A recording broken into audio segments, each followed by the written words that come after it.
Hey guys, it is Jimmy Rivera. Welcome back to my channel. If you are a new subscriber, thank you so much for clicking on this video, and don't forget to subscribe, like, comment, share, all that good stuff. If you are a return subscriber, thank you again for continue to keep reviewing my videos and to continuously follow me on my journey. Alright, so today is a little different. Today we're gonna be doing like a true crime documentary thing. I'm gonna be doing more of a comparison between the movie and the actual story. So, for those who don't know what I'm talking about, even though you saw it on the thumbnail, I am talking about the Elisabeth and Josef Fritzl case, which happened in 1984, which led up to 2008. So, if you have not watched a Girl in the Basement movie yet on Lifetime, I recommend you watch that first. And then I also recommend you do a little bit of research from actual articles and stuff like that online, so that way you can kind of get where I'm coming from here, because if not, you're gonna get totally confused here. So I originally started watching documentary series about a year and a half ago. What struck me so serious about this case is the fact that they actually made a movie. Well, they made a lot of movies and stuff towards documentaries, but this case to me is just so intense. Like, there's literally disgusting human beings in the world. Like, dude, this is your daughter. This is your own daughter, and you're torturing her. You're torturing her. It's insane. It's really insane. Okay, so if you want to get a little bit more insight on the legit real story, I'm going to post down Savannah Beimer and Christina Randall's stories towards this exact case, because I feel like those are my go-to girls. I feel like those two are the ones that kill it when it comes to documentary series and explain stories and stuff like that. So I'm going to be posting the links to their own videos down below, which explains the actual story. I'm just going to be doing a comparison and talk a little bit about it. So basically, I still have my iPhone 6. I know. I'm going to read you an article on Bustle right here. This is the real case that inspired Girl in the Basement. According to the film's director, Elisabeth Ram, Girl in the Basement, based on, quote, several stories that deal with sexual assault, imprisonment, and incest, end quote. But there is, quote, one very similar story, quote, end quote. But, wait, hold on, where am I at? Oh, okay, sorry. That's the case of Elisabeth Fritz, whose father, Josef, trapped her in their cellar in Austria in 1984 and carried out those same despicable acts for over 25 years. Okay, so in the movie, it's only 20 years, but in real life, it was 24 years. Even though in this article says over 25 years, it was only 24 years. Leaving her with 7 children, 3 of whom were taken upstairs to live normal lives, as well as severe psychological and physical damage, per The Guardian. It's the story of a monster, truly. Jolie Fisher plays Sarah Montmarine, told local news network KTA LA5. And I think the only way we defeat monsters in the world is to tell their stories. All right. So yeah, that's why I said, like, I just can't believe that this guy legit, he is a monster. He's the devil, basically. Like, this man grabbed his daughter, put her in the basement, raped her for 24 years.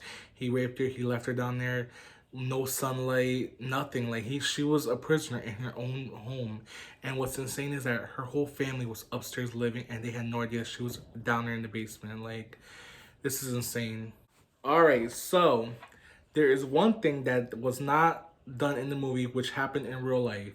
So for the police investigations to be in real life, for the police investigations to be actually done with all of this, what Josef did is that he made Elisabeth write a letter and send it to her home and say that she was fine and that she just ran away, and on top of that, to not bother looking for her, or not, she'll never come back or something like that. In the movie, they don't show that. They just show her dropping off the baby being dropped off with a letter in it, and that's it. Yeah, this case is very jaw-dropping. Like, my jaw legit dropped when it happened. I understand that all of this ended in 2008, but it's starting to come out now. People are starting to make their stories towards it. Like, about a year ago is when all the stories started happening. The documentaries are now coming out. They just made the movie on Lifetime. I'm like, you know what? This is the perfect time for me to do this video right now. It's insane. Elisabeth Fritzl was born in 1966. And on top of that, in 1984 is when she, got held captive, basically. And she was literally 18 years old. Which is another thing in the movie. They showed in the movie how she was nearly turning 17. No, she was already 18 when it happened. Bro, it's insane because he had her hidden in a cellar in their basement. So I don't know about me, but I'm gonna ask you your opinion. You tell me, if when you move into a house or when you're living in a house, don't you know your house by heart? Don't you know every single room that's in your house? Don't you do your research in your own home to make sure you find out everything that's in every little corner and every little step you take? Like, it blows my mind. Like, it's insane. What they don't show in the movie, though, is the fact that, yes, she had 7 children, and 3 of the children went upstairs to live and have normal lives, but one of the kids ended up getting killed. He ended up killing one of the kids. Now, this is the insane part. This is the insane part. The oldest daughter was 19 years old. And it came to a point where she was very weak, she was very sick, she was pale as a ghost. I mean, you're down there, you're 19 years old, and you're downstairs in your basement your whole entire life. You don't know what sunlight is, basically. You don't have a chance at life. You don't have a chance at getting to see another human being that's not your own mom and brother, basically. It's just wild. Like, it's just, I'm frustrated. I'm really frustrated right now. It's insane.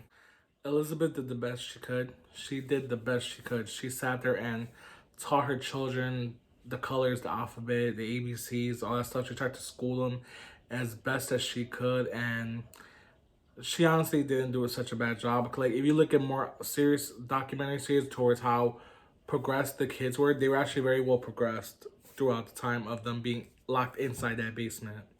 So yeah, like the dad, Josef Fritzl, he plotted. He plotted. He went in. He spent years doing this chamber thing for his daughter.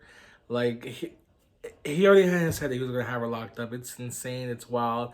And as far as his wife go, Elisabeth's mom, Rosemary, like that's her real name, Rosemary. It's just I don't get it. Like I'm not gonna say she didn't do enough, but it's like, dude, you can do your research towards your own house. I mean, okay, hold on, really quickly. So in the movie, it's just a regular family home. It's just a regular family house. It's no big thing. So in real life, this is the. I guess I maybe spoke a little bit too soon, but in real life, it was like a building, like an apartment building, I guess you could say, where the Fritzls had their own entire house. Then they had like a few tenants living in rooms and stuff inside the building, and then in the bottom, that's where the cellar was, which was a massive because it was like a building, so it was like a massive space, and it was insane. I'm going to show you a picture of the layout of the basement so you can see right now. When the police came, he actually told them that she joined a religious cult or whatever, which makes no sense to me, but it is what it is. The police actually believed it, and then that's when, throughout time, the letter was made, and that's how it just got thrown to the side. I mean, also, police didn't really care enough. Let's just say that they didn't care too much because she was already 18. She wasn't a runaway. Well, she was a runaway, but you're an adult. You're 18 years old. You can do whatever the hell you please with your life, and they can't say much. You're not a kid, so they just took it as okay. She's an adult, so whatever. She wrote this letter just to basically let herself be known that she's alive. You raped your daughter. You made her your sex slave for years. Like, how disgusting can you be, bro? This man got her pregnant a total of 7 times. She birthed her children in that basement. And you know what? You want to know all? You want to know the only thing that she had? The only thing she had was a book about pregnancy. All he did was give her a pregnancy book to figure out what to do when your water breaks or how to deliver a baby and stuff like that. Like, she had no prenatal appointments, no ultrasounds, no experience on pregnancy. She was just there. Like, she just had to wait out the time, and that's it. It boggles my mind.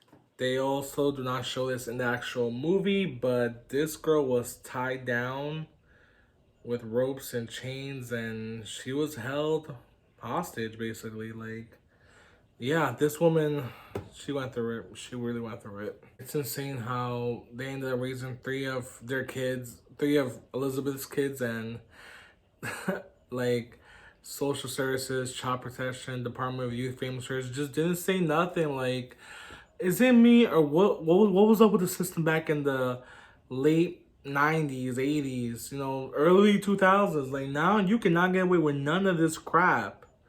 Like, it's wild. It is wild. Has the system failed us back in the day, or continues to keep failing us right now in 2021? Like, my mind is just, this is not a good day for me. I swear it's not. This is just freaking wild. This is a wild story. Dude, what? So, yeah, it's crazy though, because her oldest daughter, when she fell ill, she was already 19 years old, and Elisabeth was 18 when she got held hostage. So, her daughter, well, her first kid was older than the amount of time that she's been trapped inside the basement. Wow. Really quickly, by the way. So in the movie, you see that Joseph and Elisabeth are both together inside the actual hospital, while the youngest daughter, I said the youngest, oh my god, the oldest daughter, I think her name is Kirsten or Kristen, something like that.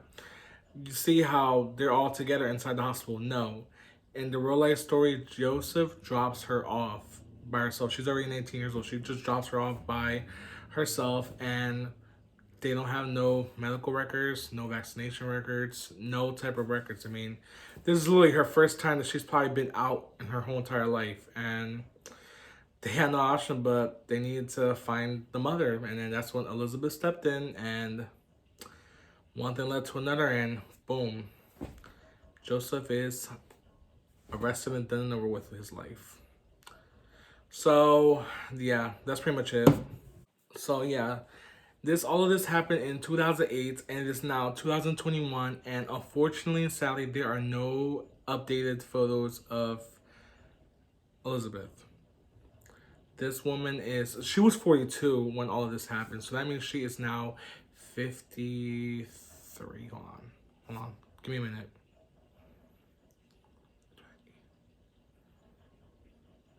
Okay, so she's 53 going on 54 basically. In August, she'll be 54.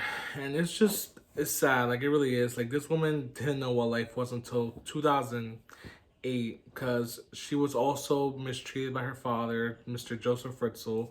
He was, abused her. She was 11 years old. So she knew that this was just not going down the right hill. And then she was trying to leave, and he ended up keeping her held hostage and captive and all that stuff. You guys, I apologize. I really do. I mean, I know this sounds all mixed up, and I'm everywhere. I'm sounding confusing. I'm everywhere. I'm all over the place, but it's just, this case is enraging, infuriating, mind-blowing, jaw-dropping, teeth-clenching, grinching. It's insane. Like, I just don't get it. It just blows my mind. And then I'm going to show you now a picture of Joseph Fritzl with his wife, Elisabeth's mom, now, really quickly, so you can see it.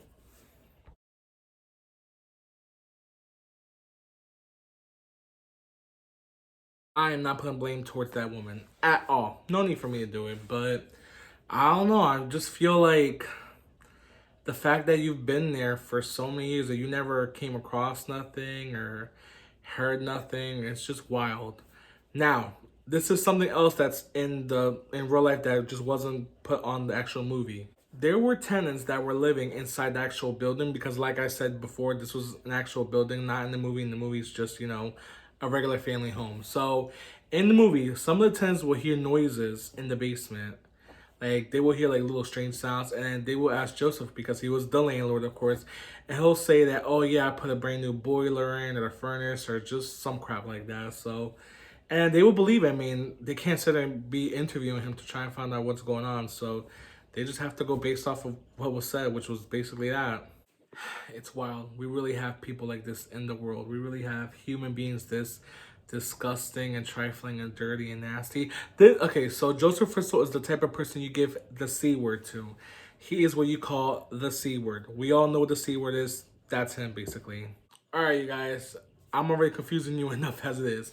So I'm going to post down the links below for Savannah Breimer and Christina Randall's stories towards this case. They'll be able to actually explain the actual crime way better than I did. Like I said, I was doing more of a comparison towards the movie and what happened in real life. So I'm not gonna lie, it is confusing towards my part. I'll admit it, but it is good for you to get like a little bit of an idea of what's going on here. I will recommend you watch the Lifetime movie as well. If you already watched the Lifetime movie, I recommend you click down below and you watch their videos as well, just that way you can get a comparison. And on top of that, if you did watch the crime series and you didn't watch the movie, watch the movie too. I watched both the series and the movie, so I was able to get a perspective on a movie's end and on the reality end. So yeah, that's pretty much all I have to say for today. You guys, thank you so much for watching. Again, this is Gene Rivera. Thank you so much for following me on my journey. If you have not subscribed below, don't forget to subscribe, like, comment, share, and all that good stuff. Until next time, I am out. Peace.